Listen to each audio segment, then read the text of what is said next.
quando chego num fórum desse tipo, a primeira questão que me vem à cabeça e é o meu sentimento é uma coisa chamada valor democrático no Brasil. A existência dessa conferência não é uma doação, é uma conquista, que foi uma conquista que veio junto com a derrubada da ditadura militar no Brasil e que foi uma explosão democrática que produziu não apenas um texto constitucional, mas produziu nas leis posteriores a possibilidade de construirmos instrumentos democráticos como os conselhos e as conferências existentes no Brasil, que são conferências e fóruns que têm um papel de deliberação das diretrizes políticas e das prioridades que o Brasil precisa dar na saúde. E é importante que essa palavra deliberativa fique muito clara, porque as deliberações dessa conferência devem sim ser respeitadas pelos gestores nos 3 níveis de governo da Federação Brasileira. Nesse sentido, acho que a questão do valor democrático, ela precisa ficar muito clara para nós. E digo isso porque hoje a democracia está em risco no Brasil. A democracia não é apenas o direito ao voto, que é uma grande conquista, mas a democracia também é a possibilidade de opinar, de participar diretamente da construção das políticas públicas. A democracia também é o direito à igualdade de acesso aos bens e às riquezas nacionais. A democracia também é o direito à cidade, o direito ao território. A democracia também é o respeito à diferença e é o direito do debate de ideias, sem que a intolerância e as manifestações fascistas venham de encontro às nossas opiniões. Digo que hoje, no Brasil, e faço questão de repetir isso aqui, porque tenho dito isso da tribuna da Câmara, e onde eu vou, nas ruas e nos eventos no Brasil, de que hoje, toda vez que a democracia entra em risco, crescem as manifestações fascistas, cresce o preconceito e cresce a possibilidade de retrocesso. Assim, o apelo e a reflexão que eu estimulo nesse plenário é dizer o seguinte, que o respeito ao voto é um primeiro instrumento da democracia. E hoje, quando nós temos o governo eleito, por mais críticas que possamos ter, por mais limitações que tenhamos, esse governo precisa ser respeitado e mantido. Quem quer ganhar, ganha no voto. Derrubar governos em golpes institucionais, derrubar governos no tapetão, nós não vamos aceitar. Que ganhe na urna, debatendo ideias no povo brasileiro. O segundo aspecto da democracia, e que vocês exercem na participação direta, é dizer o seguinte: o debate de ideias precisa prevalecer. E nesse sentido, não é aceitável que no embate das diferenças nós tenhamos manifestações de profundo preconceito que nós temos vivido no Brasil. Preconceito étnico, de racismo, preconceitos homofóbicos, preconceito contra a mulher, preconceito religioso. A diversidade cultural e religiosa brasileira precisam ser respeitados. E nós vemos aqui em Brasília, recentemente, o incêndio de casas de terreiro de matriz africana, incendiando por diferenças fundamentalistas religiosas. A Brasil e a democracia na saúde não pode permitir o desrespeito à diversidade no Brasil. Terceiro lugar, dizer que nessa questão democrática está aí o conceito do Sistema Único de Saúde. O que nós conseguimos implantar na Carta Magna brasileira, o que se conseguiu construir, tem essencialmente um valor democrático, porque a universalidade, a integralidade, a equidade são valores profundamente democráticos. Mas a saúde sozinha não terá democracia se o país não for democrático. Não há democracia só para um pedaço. Nós só podemos debater e garantir a universalidade do Sistema Único de Saúde se a democracia no Brasil prevalecer. Entendam que aqui há uma reafirmação conceitual. A reafirmação conceitual é dizer que o que está escrito na Carta Magna não está ultrapassado. Nós não podemos ter um SUS subfinanciado, assentado num tipo de atenção e deixarmos para o mercado o resto dessa atenção, porque isso significará porta dupla, significará segmentação de acesso, significará que a saúde vai até onde o bolso possa pagar, e isso não é aceitável na democracia brasileira e na democracia do SUS. Aqui o que nós temos que reafirmar é que a universalidade é um conceito que precisa prevalecer numa conferência como essa em pleno século XXI. E nesse sentido nós precisamos de fato enfrentar muitas tentativas de retrocesso que nós temos vivido. No SUS não dá para parar. No SUS nós precisamos cavar avanços permanentemente. Nesse sentido, eu, como estou num fórum do parlamento, preciso dizer a vocês, não é possível permitir nenhum projeto que estabeleça a cobrança no SUS. Nós não podemos permitir projetos como o do presidente da Câmara, com licença da má palavra, deputado Eduardo Cunha, que coloca... Muito bem.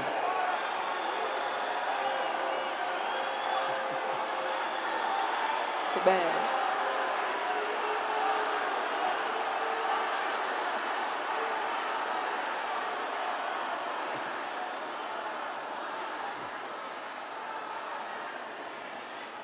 Quando eu cito este senhor, por isso que eu disse com licença da má palavra, eu imaginei que a reação de vocês seria essa, e é importante que ela apareça, é porque ele tem um projeto que obriga todos os empregadores a darem planos de saúde para os seus empregados. Isso significa, a gente sabe bem o que significa, seja do ponto de vista ético, e nós sabemos o que significa em relação ao SUS. Aliás, eu quero dar um alerta aqui para os sindicalistas, que a gente comece a provocar no movimento sindical que o primeiro ponto de pauta não seja ter plano de saúde, mas sim ter um SUS de qualidade para os trabalhadores brasileiros. Então nós precisamos impedir que avance essa proposta de emenda constitucional do deputado Eduardo Cunha, que é a PEC 451. Isso precisa estar expresso nas deliberações dessa conferência. Como também não podemos admitir, do ponto de vista da democracia, que a quebra do Estado laico ou a indústria da cesárea possa interferir no direito sexual e reprodutivo das mulheres, no direito à assistência das mulheres no Brasil.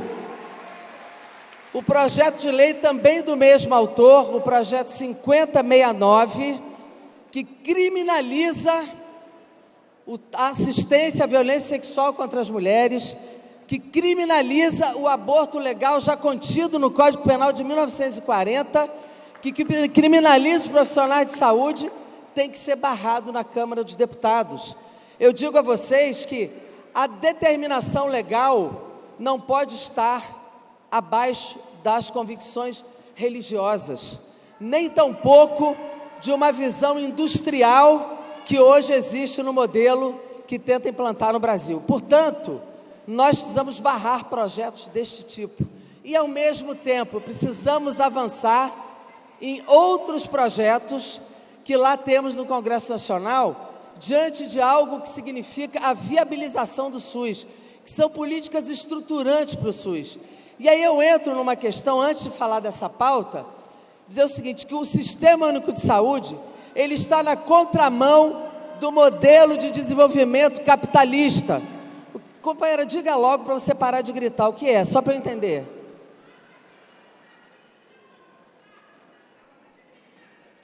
Nós também. Todos aqui defendemos a vida, não é não, pessoal? Todos nós.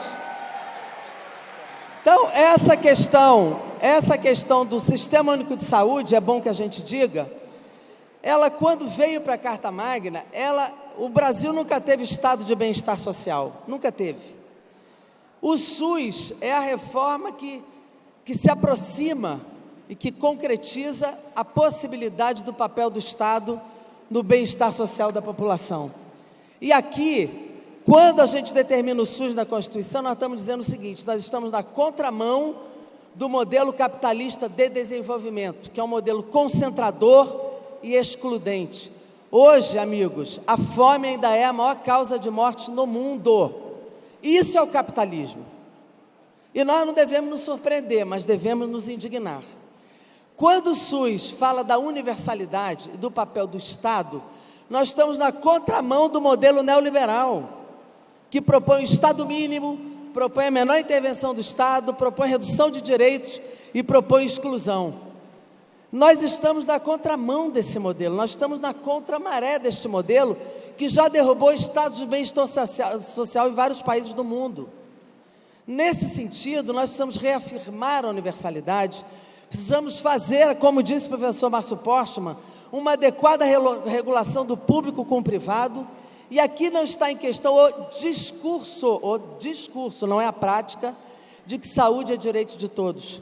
Ministro, o que está em jogo aqui é o papel do Estado, é isso que está em jogo, se é o Estado que garante ou se nós vamos abrir mão para o mercado, porque abrir mão para o mercado significa retirar o acesso da grande maioria da população. Nesse sentido, há algo que nós precisamos enfrentar. O subfinanciamento da saúde não se resolverá se nós não enfrentarmos uma cultura e uma definição da política econômica, da tributação regressiva que tem o Brasil. E aí eu quero concordar mais uma vez com o professor Márcio Postman. Nós temos que ir para cima dos grandes ricos e do patrimônio do Brasil. Já há projeto de minha autoria na Câmara dos Deputados, que está com a urgência pronta na mesa, da tributação sobre grandes fortunas para a saúde. Nós precisamos aprovar essa contribuição para que a gente tenha de fato dinheiro novo e novas fontes na saúde brasileira. Nós precisamos enfrentar a contribuição social sobre o lucro dos bancos, que subiu a alíquota, mas precisa subir mais. Os bancos são os que mais lucram na política econômica brasileira. Nós precisamos, e nós sempre defendemos, a CPMF. Precisamos enfrentar o debate. Quem não quer CPMF é o setor empresarial e financeiro desse país. Nós queremos CPMF para a saúde do povo brasileiro. Nós precisamos enfrentar esse debate com coragem, Além disso, nós precisamos garantir que os 25% dos royalties do petróleo que vão para a saúde não seja substituição de fonte, seja dinheiro novo para a saúde do povo brasileiro, já aprovado na Câmara. E nós precisamos também aprovar projetos que retirem o capital estrangeiro da saúde do povo brasileiro, que está lá na lei. Nós precisamos retirar a saúde da lei de responsabilidade fiscal, desses limites, para parar a terceirização dos profissionais de saúde. São bandeiras e são agendas e são pautas que nós precisamos ter a coragem de defender. Aplaudindo ou vaiando, o debate precisa ser feito, nós precisamos ter a coragem de enfrentar o debate político no Brasil. E eu queria apenas registrar duas questões. Uma, a dimensão econômica da saúde. Nós empregamos entre 12 a 15 milhões de trabalhadores na saúde. Nós representamos mais de 10% do PIB. Nós precisamos entender que acesso e igualdade precisa incorporar inovação tecnológica. Hoje nós temos uma dependência absurda de insumos de saúde para produzir remédio. Remédio hoje é um objeto caro para a população brasileira, isso é antidemocrático. Nós precisamos incorporar a tecnologia para a produção de insumos de equipamentos no Brasil. Nós temos que sair do modelo e do complexo industrial, econômico, do modelo mercantil, para termos produção nacional, inclusive para as doenças que o mercado não se incomoda, que são as doenças negligenciadas, que só o Estado pode fazer, o que a Fiocruz faz. Nós precisamos enfrentar algo que se chama recursos humanos, que não são apenas as carreiras, não são apenas as valorizações que nós precisamos dar para os profissionais de saúde, porque aqui, Postman, nós precisamos entender a mudança no mundo do trabalho para os usuários, para a epidemiologia da saúde, mas aqui nessa área, ninguém substitui o profissional de saúde, não tem máquina que nos substitua, e esses profissionais precisam ser valorizados na carreira, na remuneração e também na sua formação. Nós não podemos formar profissionais para o mercado. Temos que formar profissionais para a epidemiologia do povo brasileiro. Temos que formar profissionais que atendam às necessidades do povo brasileiro.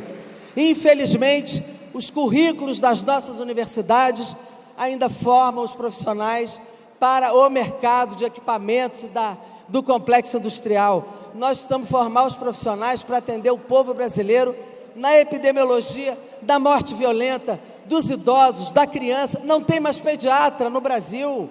Não se formam pediatras nesse país e é uma necessidade fundamental do povo brasileiro. Então nós precisamos pensar na carreira, na remuneração, na carga horária, mas precisamos pensar qual é o compromisso que a formação do profissional tem com o povo brasileiro nesse país.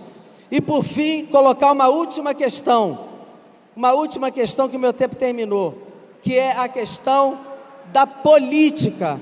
Olha, vou dizer a vocês, não há solução no plano individual. Não há.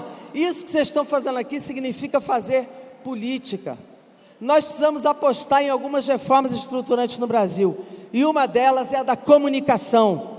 Nós precisamos democratizar os meios de comunicação no Brasil para permitir a pluralidade de ideias. E sabe por que digo isso? Porque hoje o que nós estamos vivendo é a criminalização da política. É óbvio que nós temos que espantar da política os corruptos, os que roubam, os que deterioram a visão da política brasileira, não temos dúvida disso. Mas mais do que isso, nós precisamos garantir que a política seja um instrumento de transformação no Brasil, sempre. Nós precisamos voltar a emocionar as pessoas com a política, com a boa política. Não há saída individual é o suicídio, ou a escolha da pessoa que a gente quer amar. Isso é opção. Soluções só estão no plano da política, formatados por valores de mundo e de ideologia. Então, esta conferência precisa sim ter uma agenda democrática, uma agenda estruturante do SUS, particularmente seu financiamento da eficácia de gestão, precisa ter uma agenda de recursos humanos, mas ela precisa ter uma agenda que diga o seguinte: nós fazemos política coletivamente, porque só assim podemos ter vitória naquilo que significa os direitos da saúde do povo brasileiro. Vamos reafirmar o SUS, vamos reafirmar a Carta Magna, vamos reafirmar a política como instrumento de transformação e vamos novamente ter a capacidade de sonhar, porque só assim a gente consegue conduzir os nossos caminhos, dos companheiros que trabalham do nosso lado, dos vizinhos do nosso bairro, e melhorar o Brasil para um patamar de solidariedade, de respeito à diferença, de integração, de solidariedade, inclusive latino-americana, e de solidariedade entre todos nós, valorizando, respeitando. Nós somos um país misturado, miscigenado. Aqui não cabe desrespeito à diferença, intolerância ou negação da política. Sucesso à conferência, muito obrigado.